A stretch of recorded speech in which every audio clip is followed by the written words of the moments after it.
Le Junior Ballet donc, faisait partie de mon nouveau projet pour le Ballet de l'Opéra de Paris. Ce sont 18 jeunes, bientôt ils seront 24, et ils ont un contrat de professionnalisation.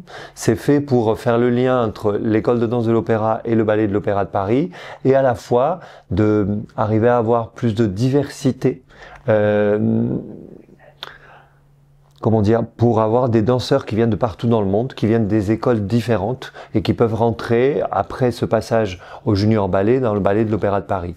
L'idée, c'est qu'ils aient des expériences avec des chorégraphes contemporains, qu'à la fois ils apprennent le répertoire de l'Opéra de Paris, le répertoire Nureyev, et donc en dehors de leur programmation hors les murs, ils vont aussi 1 ou 2 fois par saison travailler avec les danseurs de l'Opéra de Paris pour des productions maison. Donc en fait, ça fait vraiment une formation complète pour eux pour être prêts à intégrer le Ballet de l'Opéra de Paris ou une autre grande compagnie internationale.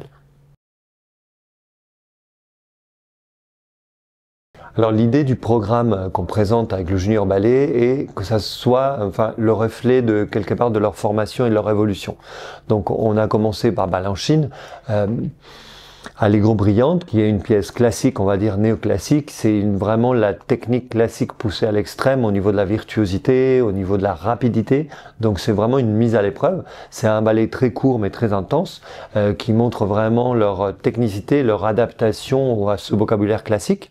Et puis on voulait faire évoluer le programme. On passe par Béjart avec une pièce qui est un peu néoclassique au début mais qui leur apprend déjà une nouvelle technique qui va vers une danse, je ne dirais pas plus actuelle aujourd'hui parce que Béjart est chorégraphe du XXe siècle, mais c'est déjà, on s'éloigne du vocabulaire classique. Et puis avec Annabelle Lopez Ochoa, Requiem pour une rose, c'est une pièce d'aujourd'hui qui utilise le vocabulaire classique, mais pour, comment dire, au service de l'émotion. C'est pas une pièce narrative et c'est vraiment quelque chose, une pièce avec beaucoup de poésie. Et donc, le programme termine par Mi Favorita, qui est une pièce que j'ai chorégraphiée moi-même en 2002 pour des jeunes danseurs.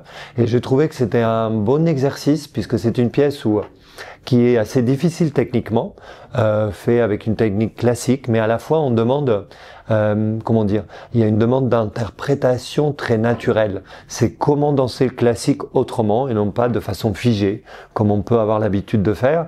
Je leur demande d'être présents eux-mêmes, de mettre leur vécu, leur expérience au sein de ce ballet, parce que souvent les danseurs pensent ballet classique, il faut faire comme on nous a appris, et l'idée c'est de faire que le ballet classique peut être vivant et qu'ils peuvent mettre vraiment quelque chose qui vient de l'intérieur. Alors j'espère qu'ils vont passer par plein d'émotions différentes, qu'il va y avoir de l'admiration d'abord pour cette virtuosité classique, mais qui vont être, comment dire, attendris par les interprétations des uns et des autres et par le fait que ce Junior Ballet, c'est plein de personnalités ensemble mises ensemble. Il y a 5 élèves de l'école de danse, il y a 7 nationalités différentes. Il y a des gens qui viennent d'Australie, du Royal Ballet, d'Italie, d'Espagne et quelque part, j'aimerais bien qu'ils arrivent à voir à travers ce programme la personnalité de chacun des danseurs. Je pense que le spectacle du Junior Ballet promet d'être très spontané, très vivant et très naturel. Et donc ça sera une façon de voir la danse classique autrement.